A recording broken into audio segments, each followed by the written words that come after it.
दोस्तों, साल 2025 में शारदीय नवरात्रि कब प्रारंभ रहेंगे और यह नवरात्रि कितने दिन के रहने वाली है? घट स्थापना से लेकर माता रानी के 9 अलग-अलग स्वरूपों की पूजा तक की संपूर्ण जानकारी आज आपके चैनल दिव्य ज्योति के माध्यम से मिलने वाली है। तो आपको कहीं और जाने की जरूरत नहीं है। यह वीडियो बहुत ही ज्यादा महत्वपूर्ण रहने वाला है क्योंकि आपके संपूर्ण जानकारी एकमात्र वीडियो से प्राप्त होगी।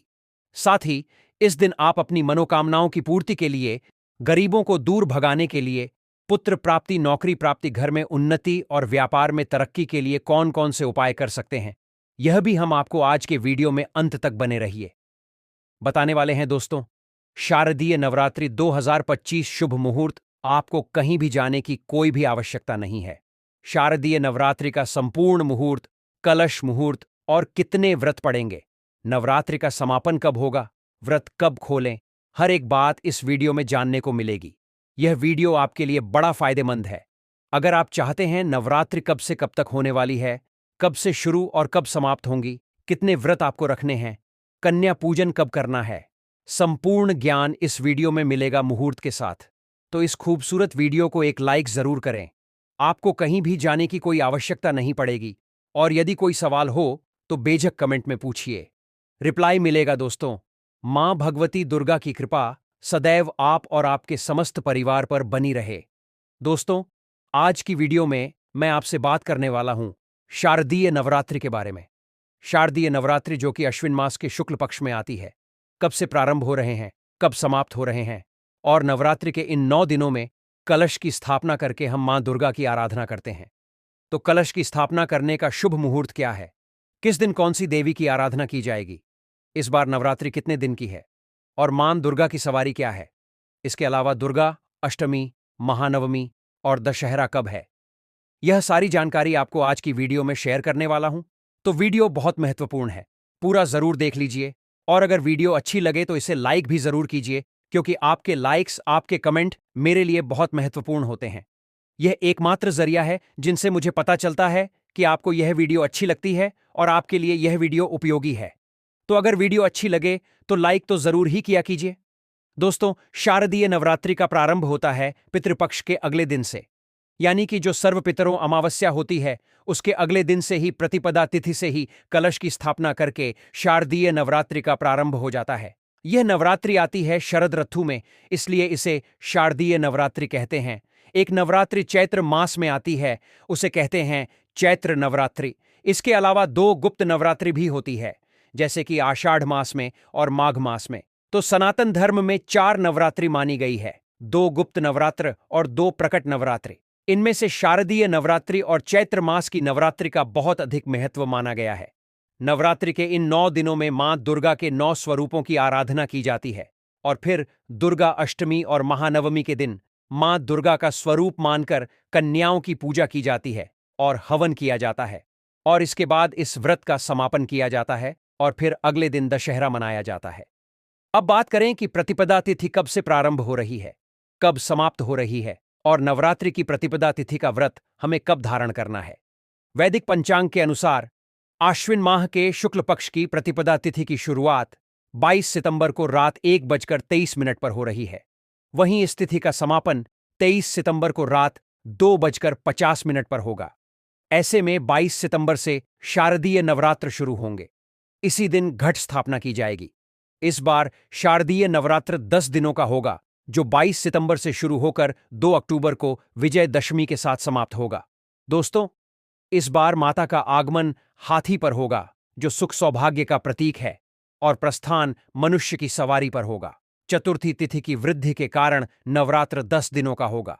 इस बार 30 सितंबर को दुर्गा अष्टमी मनाई जाएगी। इसी दिन कन्या पूजन किया जाएगा। आश्विन माह के शुक्ल पक्ष की अष्टमी तिथि की शुरुआत 22 सितंबर को शाम 4:31 पर, आश्विन माह के शुक्ल पक्ष की अष्टमी तिथि का समापन 30 सितंबर को शाम 6:06 पर।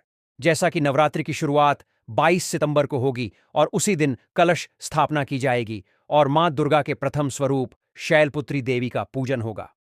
प्रिय भक्तजनों, हिंदू पंचांग के अनुसार 22 सितंबर 2025 को घट स्थापना का शुभ मुहूर्त सुबह 6:09 से लेकर 8:06 तक रहेगा। भक्तों को कलश स्थापना के लिए लगभग 2 घंटे का समय प्राप्त होगा। इस दौरान किसी भी समय घट स्थापना कर मां दुर्गा की पूजा अर्चना कर सकते हैं। इस दिन अभिजीत मुहूर्त सुबह 11:49 से लेकर दोपहर 12:38 तक रहेगा। इस शुभ घड़ी में भी घट स्थापना की जा सकती है। नवरात्रि का पहला दिन 22 सितंबर सोमवार को मन शैल पुत्र का दिन रहने वाला 23 सितंबर मंगलवार को मां ब्रह्मचारिणी की पूजा होगी। मंगलवार के दिन माता ब्रह्मचारिणी की पूजा आप करेंगे और शारदीय नवरात्रि का तीसरा दिन होगा, यानी कि तृतीया तिथि 24 सितंबर 2025 बुधवार को है। इस दिन आप माता चंद्रघंटा की पूजा करेंगे, जो माता दुर्गा का तीसरा स्वरूप माना जाता है। शारदीय नवरात्र का चौथा दिन होगा, 25 सितंबर गुरुवार का दिन होगा। इस दिन माता की कुष्मांडा रूप की पूजा की जाएगी। इस बार चतुर्थी तिथि की वृद्धि है। चतुर्थी तिथि के 2 दिन पड़ने के कारण इस बार नवरात्र 10 दिनों का होगा। चतुर्थी तिथि 25 सितंबर व 26 सितंबर को भी रहेगी। 26 सितंबर को सूर्योदय के पश्चात प्रातःकाल 6:48 तक चतुर्थी होने के कारण उदया तिथि में 26 को भी चतुर्थी का मान होगा। पंचमी तिथि अगले दिन 27 सितंबर को 8:65 पर रहेगी। अतः उदया तिथि में पंचमी 27 सितंबर को ही मिलने के कारण पंचमी का 27 सितंबर को होगा। दोस्तों, इस दिन विनायक चतुर्थी भी है और इस दिन मां भगवती दुर्गा के चौथे स्वरूप मां कुष्मांडा की आराधना आपको करना है। 26 सितंबर शुक्रवार के दिन भी चतुर्थी तिथि है और यह चतुर्थी एक दिन बढ़ा रही है, जिस वजह से नवरात्रि 10 दिन के प्राप्त हो रहे हैं। इस दिन भी माता के चौथे स्वरूप की पूजा की जाएगी। नवरात्रि की पंचमी तिथि आपको प्राप्त हो रही है 27 सितंबर शनिवार को, जिस दिन आपको माता स्कंद माता की पूजा आराधना करना है, और यह दिन होगा शनिवार का 28 सितंबर। रविवार के दिन माता कात्यायनी की आराधना करेंगे, जो कि मां दुर्गा का छठा स्वरूप माना जाता है। 29 सितंबर सोमवार को माता कालरात्रि की आराधना की जाएगी और माता कालरात्रि को मां दुर्गा का 7वां स्वरूप माना जाता है। 8वां दिन नवरात्रि का अष्टमी तिथि 30 सितंबर मंगलवार को आपको प्राप्त होगी। यह तिथि महाअष्टमी के नाम से जानी जाती है और इस दिन माता महागौरी की पूजा की जाएगी, जो कि मां दुर्गा का 8वां स्वरूप माना जाता है। तो 1 अक्टूबर बुधवार को नवमी तिथि है। महानवमी और 9वां दिन यानी कि नवमी तिथि, जो नवरात्रि का अंतिम दिन होता है। 1 अक्टूबर को है माता सिद्धिदात्री की आराधना की जाएगी, जो कि मां दुर्गा का 9वां स्वरूप मानी जाता है, और इनकी पूजा किए बिना संपूर्ण नवरात्रि का संपूर्ण फल हमें नहीं प्राप्त होता। इसलिए नवरात्रि में प्रतिपदा तिथि से लेकर नवमी तिथि तक विधि विधान से माता दुर्गा की आराधना की जाती है। मां दुर्गा के 9 स्वरूपों की आराधना से किसी भी प्रकार की आपकी कामना को पूर्ण हो जाती है। कोई भी आपके जीवन में विघ्न बाधा हो, कोई भी परेशानी आपके जीवन की हो, कोई भी कष्ट हो, आपका समस्त प्रकार के कष्टों से आपको छुटकारा मिल जाता है। 2 अक्टूबर को दुर्गा विसर्जन और विजयदशमी का पर्व मनाया जाएगा।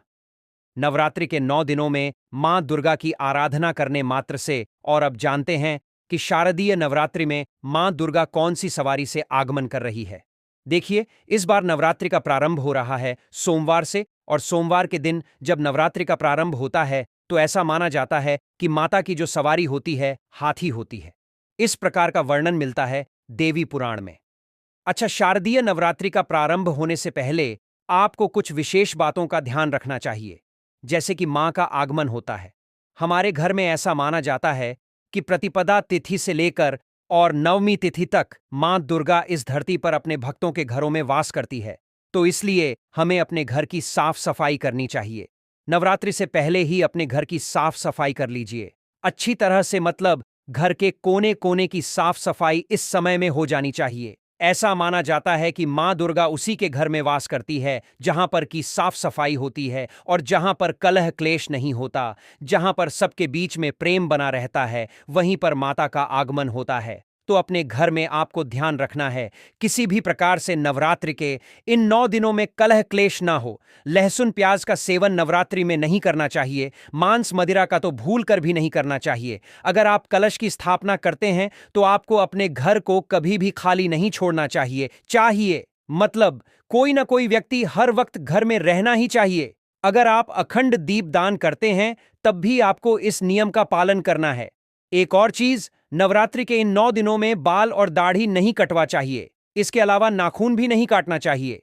तो यह कार्य आपको नवरात्रि से पहले कर लेना है।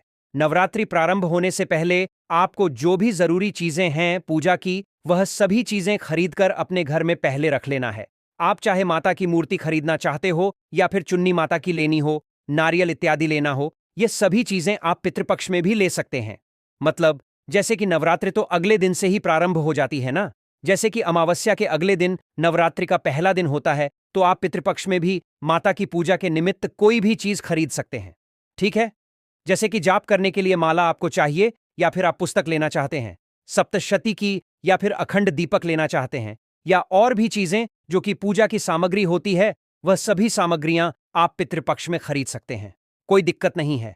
देखिए, पूजा की कोई सामग्री हम खरीदारी करते हैं, पितृपक्ष में तो उसका कोई दोष नहीं लगता। अपने लिए कुछ नहीं खरीदना चाहिए, और अगर खरीद भी लेते हैं तो उसे धारण नहीं करना चाहिए। ठीक है? तो इस बार नवरात्रि का प्रारंभ हो रहा है। 22 सितंबर सोमवार से माता की सवारी होगी। हाथी है। ऐसी में इस बार अत्यधिक वर्षा का योग बन रहा है, और यह धन धान्य का योग भी बना रही है।